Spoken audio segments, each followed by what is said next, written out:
something that I just heard yesterday, and I said I should address it. And what's that?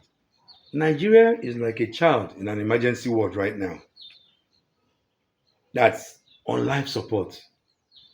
And everybody is saying who is the best doctor to do it. And, we are dealing with corruption, um, insecurity, inflation, expense gone up, you know, lack of accountability by the leaders, all sorts. And along the line, different doctors have come up and say, hey, I'm the best surgeon. I can do better than the current doctor, the APC. And I want you to listen with an open mind and tell me what you think. And among those, Atiku Abubakar has stepped up. Peter Obi has thrown himself in. Kwakwanzo, Amechi of recent. As the race goes, some other people, big and small, will throw themselves into the race. Say, I'm the best doctor that can nurture, midwife this baby that is dying. All right? From the past 2 days, we've still hearing a former doctor. Who is the person? Dr. Goodluck Ejelibre Jonathan. His name has come up. So I want to ask, as a former leader, some people said it's too big for it. Some people said he will lose. I want to analyze something. Is it really a good move?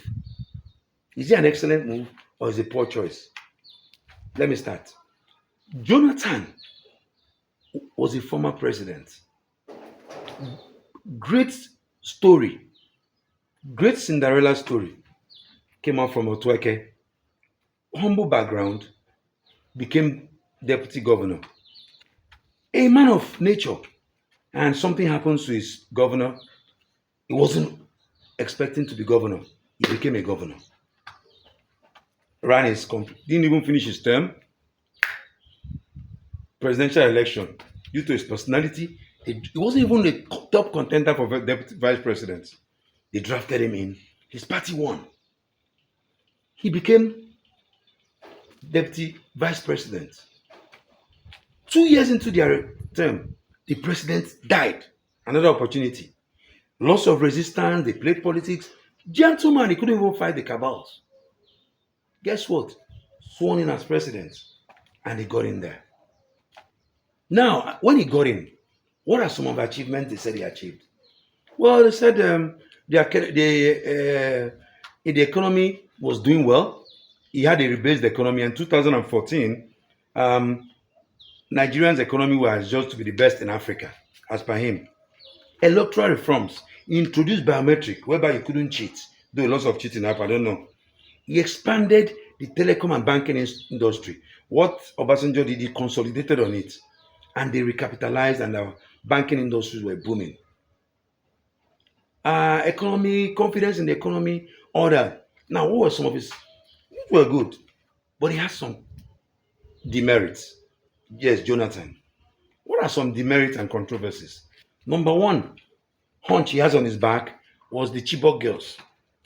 Yes, the Chibok girls, Boko Haram, escalated. Some people said it was a political thing, that he did all those things to bring him down, people from that side. But you're the chief executive officer. What did you do to crush it? What did you do to crush it? The Boko Haram things, Chibok, corruption. There was a lot of corruption and scandals. But it's not like it has stopped now. The fuel subsidy was a winner takes all for everybody. Those guys were on a buffet. The subsidy guys were on a buffet. Eat as much as you like. Those were some of the things. Corruption, fuel subsidy scandal, oil boom. We had an oil boom then. We had issues. Okay? But there was something that people liked about him. His historic exit as an incumbent president. He didn't fight when he lost. He didn't even try to swing the vote to his. He left a neutral ground. That got a beautiful commendation from international community. And why are Nigerians calling for him really? Right now, thinking it could be the best to counter Obi, Atiku, Kwakwanzo, Amechi, all these guys that are coming in the round.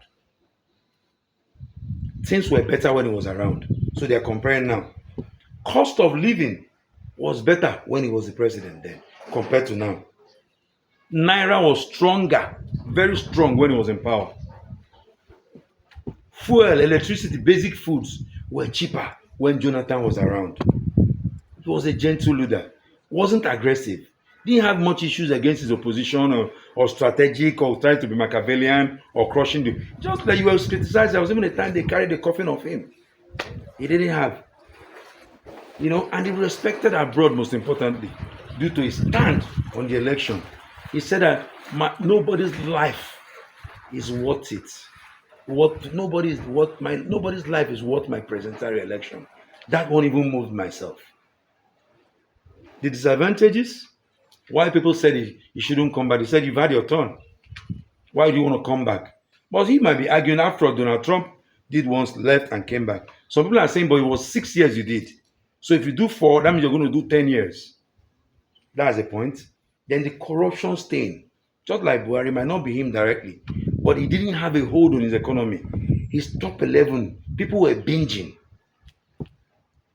People like there was corruption, the Dasuki scandal, these were all him. And some people perceived him allegedly that he has a weak crisis management skill, like during the Chibok era. They believe the leader should be assertive and in control, that there is a weakness and trying to be nice and all that. Another one is political recycling. People want new faces. They say, hey, you've had your shot. Let someone else give it a shot. That's some of its advantages. Then they said age. I think right now it's like 69 or 70. So was it? I know it's over 66. So they are looking at that too. That if he must report. But some people are saying if you must come, we're ready to support you. You must stop insecurity immediately. Immediately. Anti-corruption, number 2.